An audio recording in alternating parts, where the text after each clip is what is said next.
Il faut que je vous raconte. Si vous avez suivi mes histoires, vous connaissez déjà Boris, cette armoire à glace de 2,10 m pour 135 kg de muscles. L'ex-garde du corps russe que j'ai embauché pour protéger une amie après un concours de circonstances rocambolesques. Eh bien, embaucher Boris, c'était comme engager une tornade, imprévisible, efficace et surtout unique. Dès l'entretien d'embauche, le ton était donné. Le père de mon ami et moi étions assis dans un bureau un peu trop luxueux pour parler de questions de sécurité. Et là, Boris arrive, crâne rasé, regard de fauve, avec une tenue qui aurait pu passer pour celle d'un mercenaire. Il s'assoit face à nous, pas un sourire, et lâche « Moi, Boris, ancien force spéciale, poste disponible, garde du corps ou assistant de savant fou. Comme savant fou pas nombreux, moi prendre poste garde du corps. » C'était dit avec un sérieux absolu, sans l'ombre d'une blague. Voilà Boris. Le premier jour de travail, on l'a envoyé accompagner mon ami dans une sortie en ville. À peine sorti, on se fait bousculer par un type en costume-cravate, la routine parisienne. Mais Boris, lui, il ne connaît pas la routine, ni le concept de costume-cravate.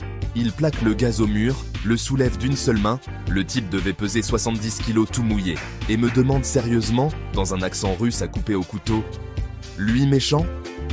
Le pauvre homme, livide, balbutiait quelque chose entre des excuses et une prière. J'ai dû expliquer à Boris que tous les méchants ne portaient pas des costumes, et que, parfois, ils pouvaient simplement être maladroits. Pas sûr qu'il ait vraiment compris. Un autre jour, on était coincé dans les embouteillages. Une Mini Cooper garée n'importe comment bloquait toute la circulation. On râlait dans la voiture quand Boris annonce « Boris règle les problèmes ». Et avant qu'on ait le temps de réagir, il sort de la voiture, marche jusqu'à la Mini et commence à la déplacer. À main, nue, centimètre par centimètre, il repositionne la voiture sur le trottoir. Il revient calmement, s'assoit à côté de nous et dit « Boris règle les problèmes ». Pas un mot de plus. Boris avait une façon bien à lui de gérer les foules.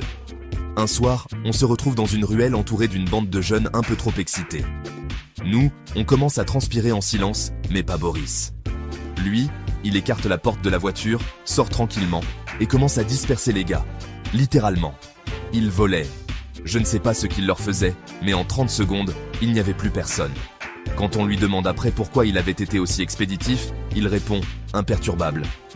Boris pas touché voiture, pas cassé voiture, pas cassé travail de Boris. Boris était d'une fidélité à toute épreuve envers mon ami. Il l'avait surnommée « Mademoiselle Sœur à moi ». Et il prenait son rôle très à cœur.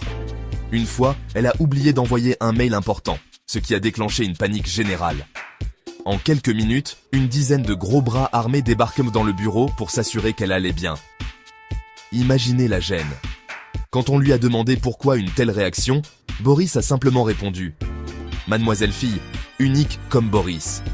Moi protéger sœur à moi, pas toucher sœur à moi. » Et ce n'était pas qu'une phrase. La première nuit, il a dormi assis par terre au pied de son lit, semi-automatique entre les jambes. Il ne se faisait pas payer des fortunes. Pour lui, protéger sa sœur, c'était une mission sacrée, au-delà du boulot. Boris nous a appris qu'il n'y a pas qu'une seule façon de protéger les gens qu'on aime. Parfois, c'est en déplaçant une Mini à main nue. Parfois, c'est en dispersant une foule d'émeutiers. Et parfois, c'est juste en dormant assis au pied d'un lit, avec un semi-automatique. Mais surtout, il nous a rappelé que la loyauté et la simplicité sont des qualités rares. Boris, c'était un mélange improbable de force brute et de tendresse maladroite. Quant à moi, je me souviens surtout d'avoir passé mes journées à lui expliquer que non. Ici, les méchants ne se pointent pas forcément en costard-cravate. Mais malgré toutes ces maladresses, je ne l'aurais échangé contre aucun autre garde du corps.